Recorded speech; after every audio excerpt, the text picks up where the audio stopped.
Hi everyone, this is Jim. Welcome to my postmortem. This postmortem of my Blitz game number 639.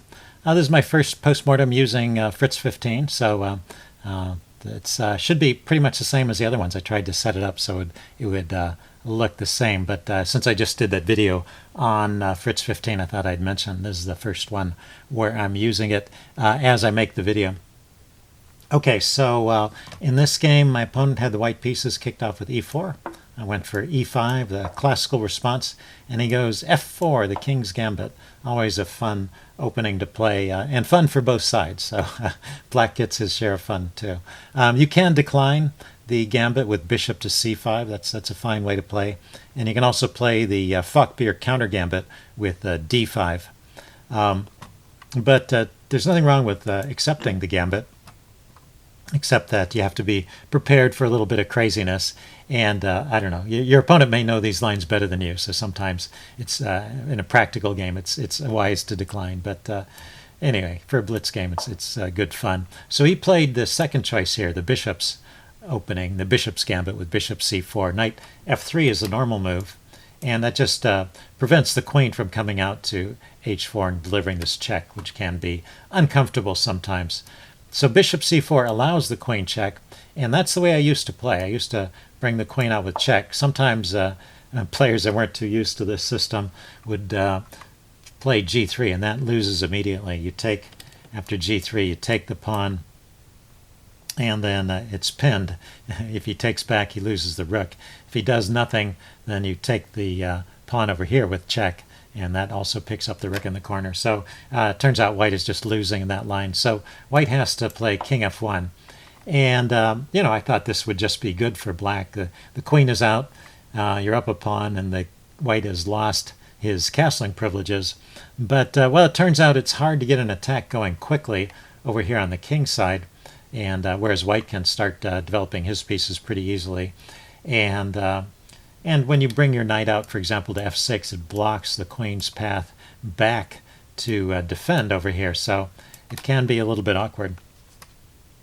So overall, that's probably not the best response. If we go back a few moves here, looks like d5 is the top choice here after queen h4 check.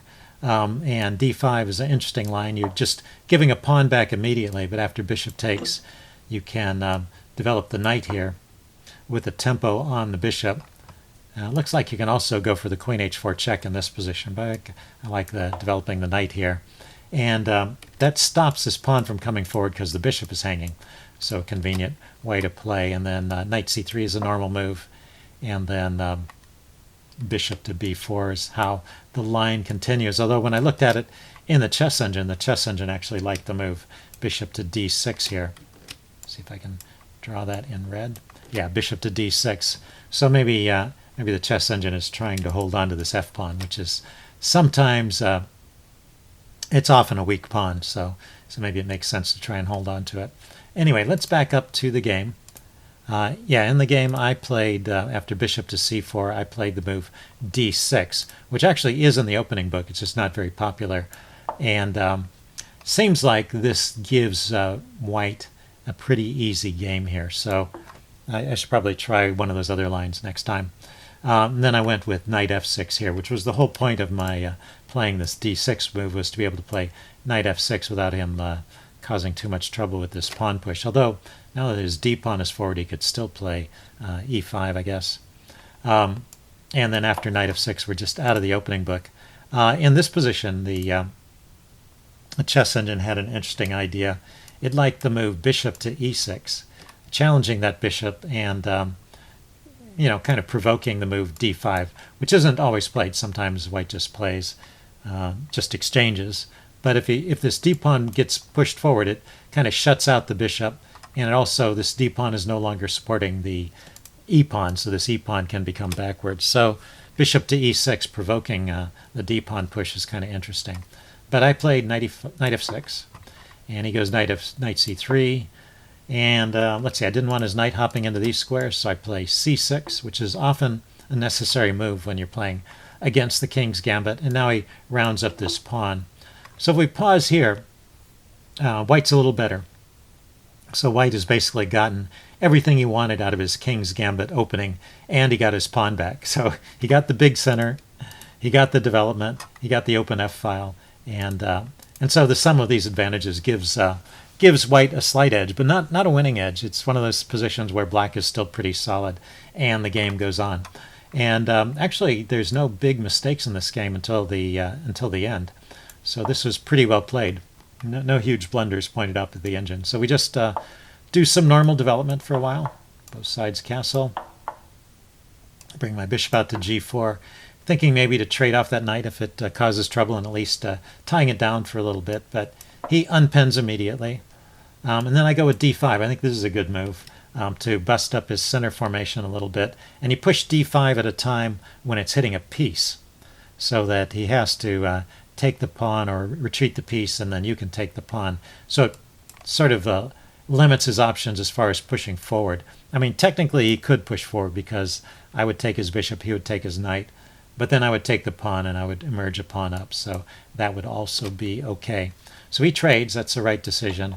And then after the trade, he dropped his bishop back to b3. Now the chess engine likes bishop to d3. Looks like that's a better move here. It's just a more active square for the bishop. The bishop on b3, it keeps pressure on this pawn, so it has a positive effect on the position, a definite effect on the position. But it seems like this bishop is just not as active here on b3 as it is on d3. It does keep me tied down a little bit, but maybe not sufficient. You know, that bishop is basically out of the game, other than that one function of keeping pressure on the d pawn. So let's see, I continue. I finally get my last piece out, knight c6, goes a3, and now I go knight a5. Not just to harass the bishop, but also I spotted the idea of hopping the knight into c4, which I do. And I think this is a reasonable way to play. It's not a blunder by either side. It wasn't a blunder by white to allow it, and it wasn't a blunder by me to play that way. It's just a way to play. The idea is it gives me these connected pawns, and it gives white a passed pawn here that maybe I can use as a target. And actually, it's not an isolated pawn. Maybe I had the idea it was an isolated pawn, but actually it's not isolated because the c-pawn is still on the board. But his knight is in the way, so it's not so easy to defend that pawn. Anyway, he goes rook a to d1, defending it right away. Let's see, I go knight to d5. Here, yeah. So offering to trade off the knights. I think that if I get these pieces traded off, then I'll have a better chance of going after this weak pawn. And then he goes queen c3. I think here, this wasn't a chess engine suggestion, but just me looking at it. Why not play c3 here, and then you would have this permanently passed pawn here that would be good for the endgame. I think that would be a reasonable way for white to play there, and go for some long-term endgame advantage. Anyway, he went with the piece move. He went queen c3, unpinning, I guess, in a way, the getting the queen out from this file. Well, let's see. I went bishop f6, dialing up the pressure on the pawn. He goes bishop to e5, and then I traded off. And here, if he takes with the knight, I'm going to take his rook. So after this trade happens at a point when he has to take back with a pawn, and so that really does create an isolated pawn, and this gives me some chances. Let's see, but immediately my queen is under attack, so I have to be a little bit careful. Queen c5 check to get out of the threat to my queen, and then b5 to defend this pawn. My own c-pawn was becoming weak. And then he went rook f to e1, getting behind his pawn. I put my rook in front of the pawn. He goes rook to d2, preparing to double. And at this point, I decide to take off the knight. I'm just going for that endgame where I'm going to try and get pressure on this isolated pawn, and the knight can be a real nuisance and preventing me from putting my pieces on good squares. So just took it off. He took with the queen, and then I went rook a to d8, hoping to trade off that rook. So he did. He went for the trade. And then I went h3. I wanted to give my... Oh, he went h3. He wanted to give his king some lift. and I went rook to e8, getting back behind this pawn. He goes queen to e3, offering the trade of queens, and I went for this. So yeah, I don't know exactly at what point it went downhill, but somewhere along here, the chess engine starts to like black. So probably somewhere around the time of these exchanges, starting with bishop takes, or maybe even going back to here, the exchange on d5. If we back up, was that unnecessary? Yeah, he didn't have to trade. So allowing these exchanges or going for these exchanges somehow helped black. And particularly, I guess, because I got the isolated pawn. And at that point, the advantage in this game kind of swung in black's favor. So let's get back to where we were. I just forgot to mention that as we were going by. So he allowed the trade of queens. And then this is definitely an advantage for black, but it's not clear if it's a winning advantage. And, I played this move, rook e6, with the idea of playing f6, taking advantage of his loose rook here. And that is intended to win a pawn, and it's a common technique, so useful one to know. But maybe it's a little bit premature here. So the chess engine line goes like this. a6, just to defend these pawns first, and we'll see the point of that later. That gives white time to bring the king over. Now f6, going after the pawn, and he can push it forward. If I had tried the trick with rook e6 and f6 here, his king can come in and defend the rook, so it doesn't actually work. He can just take the pawn when I play f6. So that's why I have to play f6 immediately while this rook is still pinned, while the pawn is still pinned against the rook.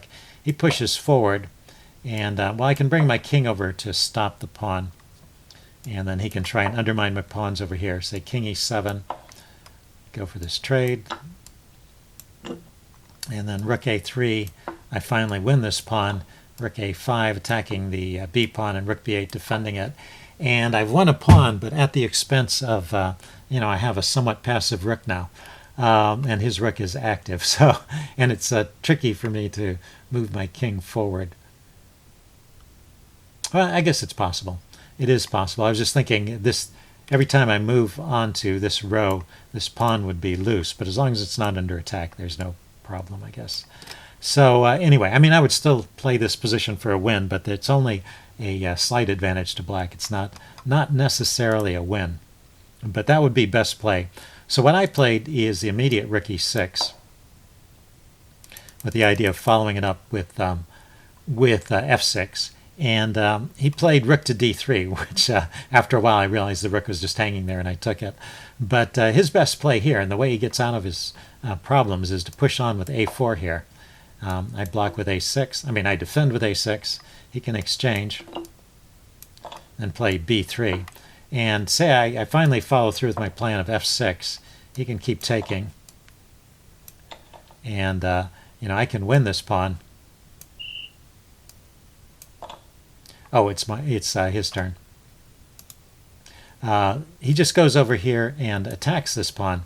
And so I'm stuck at a position where I can win this pawn, but he wins this pawn, and the material is even, and this is just a dead even rook and pawn ending. So the lesson is, after rook e6, if you're caught at one of these binds where you're about to lose a pawn, you go and attack other pawns and use your rook actively to attack other pawns, and that's the way to hold this kind of endgame, and he could hold it.